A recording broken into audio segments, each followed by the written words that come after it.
4 mois que je suis en Australie, dont 2 mois en zone reculée, qu'on appelle aussi le bush ou l'outback, qui est encore plus loin que le bush. Et j'ai passé le mois d'octobre 100% au campement, donc sur mon lieu de travail, qui est, comme je vous l'explique dans les 2 épisodes précédents de août et de septembre, au milieu de rien, dans une zone isolée plus. Et plusieurs choses en sont ressorties. Donc dans cet épisode, on va surtout parler de routine, de vie dans le bush et aussi de privilèges. Donc on va parler de sujets un petit peu différents, mais vivre ici, ça donne l'occasion de réfléchir à pas mal de choses. Et commençons par le commencement, c'est-à-dire mon quotidien. Donc je bosse plus ou moins chaque jour et chaque jour ressemble au précédent. Je me lève, je fais les petits déj aux clients, je fais le ménage dans les logements. Ensuite, j'ai un break et le soir, je retourne bosser pour faire servir le dîner aux clients. Et pendant mon break, je fais plus ou moins les mêmes choses. Bref, la routine s'est installée. Et c'est assez marrant de voir comme on reprend vite nos petites habitudes dès qu'on se pose quelque part. Genre les petits trucs du quotidien, nos petites routines du soir, etc. Et en vrai, ça fait du bien. On entend pas mal de critiques de la routine, mais je suis qu'à moitié d'accord.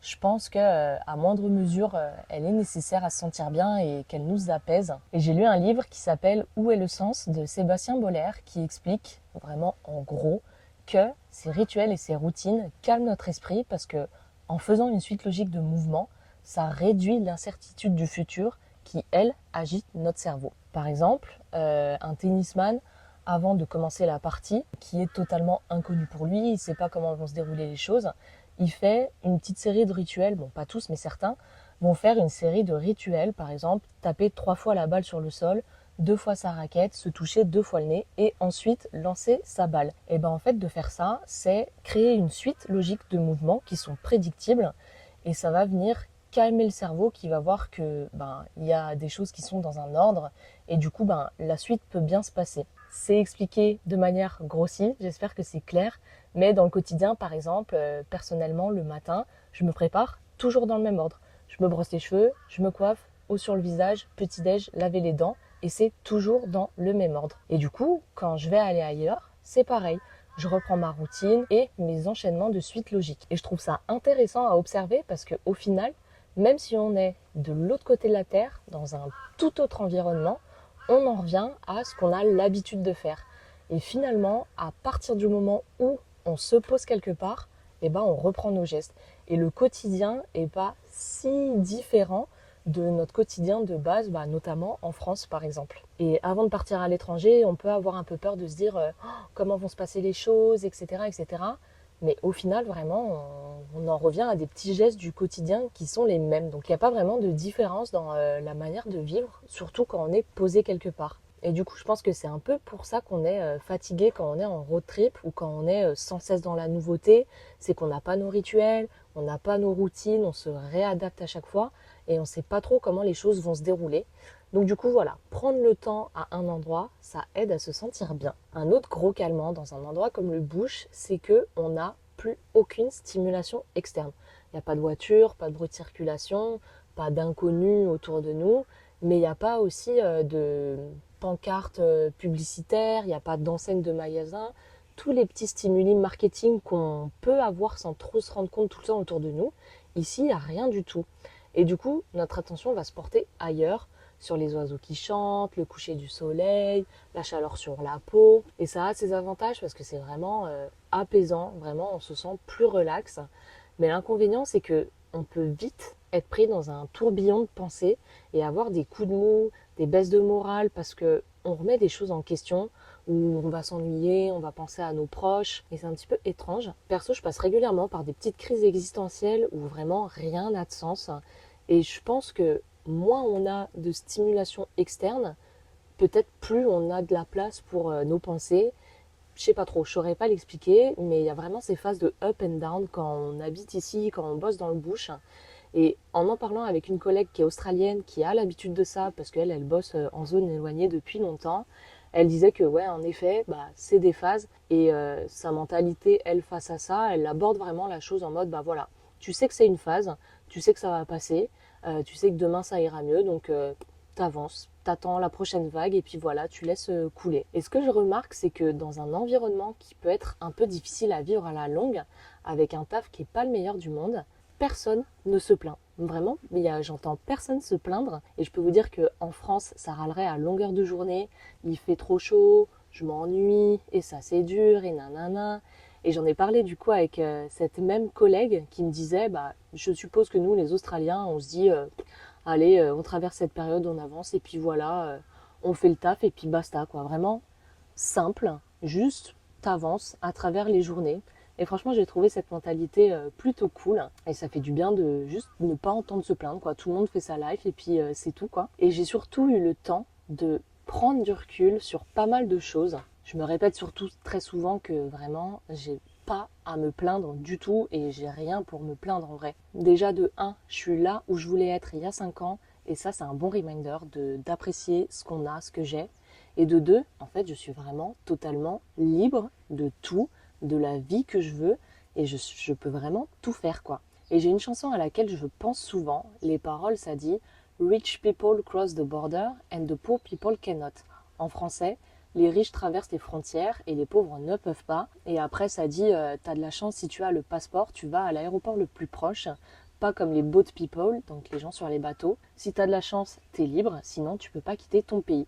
C'est une chanson de Stand High Patrol qui s'appelle Boat People. Et ça aussi, je pense que c'est un bon reminder de se dire que je peux pas me plaindre. Quand on pense à ça, je me dis vraiment je suis libre de tout, quoi. Et c'est pas le cas de tout le monde. Il y a beaucoup d'inégalités au niveau des privilèges. Déjà, juste là où je suis, il y a un contraste énorme qui souligne les inégalités entre les aborigènes et les blancs. Les clients de mon campement, en gros, c'est des clients blancs très riches. Et dans la zone où on est, il y a beaucoup d'aborigènes qui vivent, notamment dans le village de Maningrida. Donc c'est le village le plus proche du campement. C'est le village d'où nos clients partent pour aller pêcher. Et dans ce village, vraiment, les maisons sont pas ouf, sont un petit peu détruites. Il y a des détritus partout dans les rues, dans les jardins des maisons. Il y a des voitures complètement pourraves, rouillées à la mort, qui sont laissées partout, quoi. Enfin, ça fait vraiment très pauvre. Et c'est vraiment un contraste énorme entre nos clients riches et les locaux qui sont dans la pauvreté, quoi. Et je trouve que c'est un petit peu représentatif de la situation ici, parce que en Australie, je trouve que on sent un peu une gêne autour de la situation avec les aborigènes. Donc pour vous faire un mini cours d'histoire, attention, très grossi et très résumé, les aborigènes, ils sont en Australie depuis au moins 40 000 ans. Vraiment, je sais pas si vous vous rendez compte de ce que 40 000 ans ça représente. Et il y a environ 250 ans, donc c'est-à-dire à peu près hier par rapport à 40 000 ans, les Européens et notamment les Britanniques ont débarqué en Australie, se sont répandus et ont colonisé l'Australie. Et ils ont un peu tout chamboulé dans le mode de vie des aborigènes. Et aujourd'hui, la situation, elle est un peu tendue. Les aborigènes, ils n'ont pas vraiment de pouvoir, il y a du racisme un peu partout. Et pour vous donner une idée, les aborigènes n'ont été recensés comme citoyens australiens que depuis 1967. 1967, c'est genre les dates de naissance de nos parents à peu près, quoi. Donc c'est que dalle. Et avant ça, ils étaient classés comme éléments de la faune et de la flore australienne. Vraiment, je trouve ça fou. Enfin voilà, du coup, pour grossir la situation. Et bref, du coup, je suis là et je suis pas très à l'aise. C'est un petit peu bizarre comme sentiment. Et j'aimerais pouvoir en parler plus en profondeur, mais en étant dans ma position, en fait, je fais que constater la situation. Et je suis pas ici pour faire évoluer la condition des aborigènes ni quoi que ce soit. Mais constater ça, ça fait réfléchir et ça fait un peu ouvrir les yeux sur certaines choses, notamment sur nos pratiques en voyage, mais également sur le privilège de l'homme blanc occidental qui peut vraiment voyager à sa guise, faire ses activités à sa guise, où il veut, quand il veut. Enfin, vraiment, il y a zéro limite, quoi. Et je suis aussi tombée sur une page Insta qui parle bien de tout ça et qui amène à réfléchir. Elle s'appelle Décolonial Voyage, donc je vous mettrai toutes les références dans le descriptif.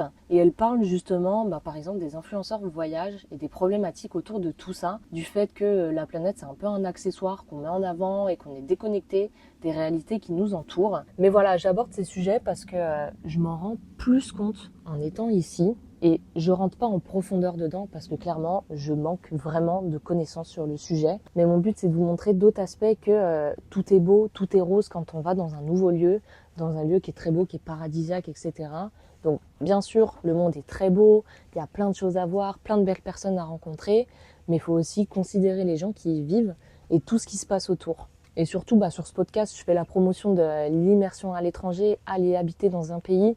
et vraiment s'imprégner d'un pays, d'une culture, etc. Parce que pour moi, c'est enrichissant. Et pour cette immersion, je pense que c'est important d'avoir conscience des différences de privilèges, de niveau de vie, de mode de vie, pour respecter ce qui est et ce qu'on ne connaît pas, et ne pas arriver avec nos gros sabots, imposer son lifestyle et juste respecter ce qui est. Et pour moi, la finalité de cette conscientisation et de cette remise en contexte, c'est tout simplement un meilleur vivre ensemble. Et pour conclure, je peux dire que c'est un petit peu bizarre de vivre tout ça, mais ça vaut quand même la peine d'être vécu, même si c'est un peu bizarre, parce que à toujours avoir la tête dans le guidon, on peut se retrouver un petit peu en mode autopilote sans trop avoir conscience de du monde autour de soi et de tout ce qui se passe, et de deux, ne pas avoir conscience de soi et de qui on est. Et lever la tête, ça fait un petit peu ouvrir les yeux sur certains trucs, donc je vous encourage à voir ce qui se passe et ce qui existe autour de vous. Et enfin, je vous dis rendez-vous en novembre où l'aventure va reprendre parce que je vais enfin quitter le campement dans précisément 18 jours. Et je suis bien décidée à prendre le temps de visiter le pays. J'aurai quasiment fini de faire mes 88 jours pour pouvoir renouveler mon visa derrière si jamais je le souhaite. Donc je vais avoir du temps pour des petites vacances. Donc je vous raconte tout ça fin novembre. Et si l'épisode vous a plu, je vous invite à mettre 5 étoiles sur la plateforme d'écoute sur laquelle vous vous trouvez. Et je vous dis à bientôt.